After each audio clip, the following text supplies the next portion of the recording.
Dans la séquence précédente, j'avais énoncé que nous allions poursuivre notre découverte, notre dévoilement du travail de Françoise Daigereux, alias Nice Day. Voici une 5e vidéo qui est consacrée à l'artiste de Péronne. Françoise est une baroudeuse, une aventureuse, comme cet équidé ange appelant au voyage.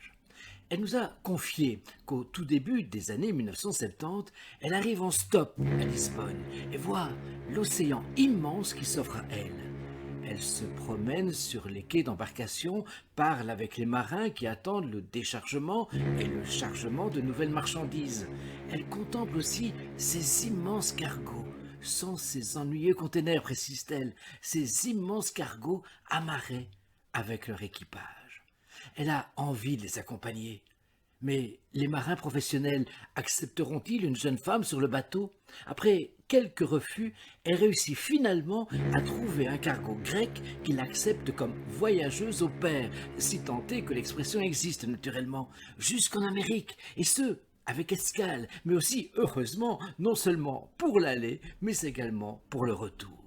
Le deal a été le suivant. Comme elle a un diplôme d'éducatrice à 1, elle se propose, en plus des travaux de nettoyage, d'être l'animatrice des loisirs du personnel, c'est-à-dire les officiers grecs, mais aussi les matelots indiens, costaricains et pakistanais.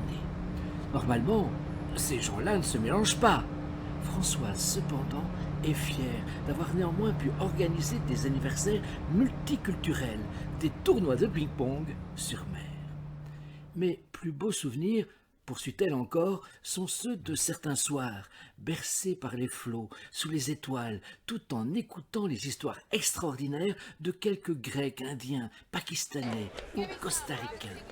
Il y a aussi cette escale à la Nouvelle-Orléans, Bourbon Street, un condensé de toutes les musiques, de toutes les danses, l'humour et la misère américaine. Claquettes de musiciens noirs, chants tantôt joyeux, tantôt mélancoliques, jambes de filles de joie qui se balancent au travers des fenêtres des étages pour attirer le client. Pendant une semaine, Françoise se balade dans cette rue avec ses sympathiques anges gardiens. C'est ce cargo, avec son équipage hétérogène, qu'elle a représenté dans cette œuvre.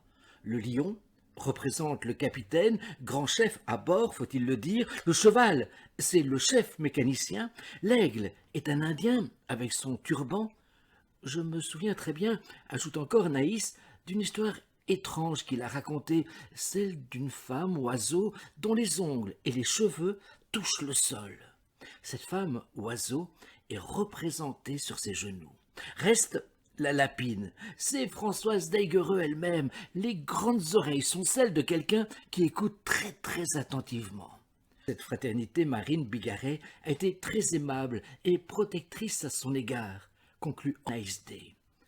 Laissons-nous alors emporter, nous aussi, vers d'autres terres inconnues, d'autres territoires intérieurs, encore à arpenter, encore et toujours à sillonner.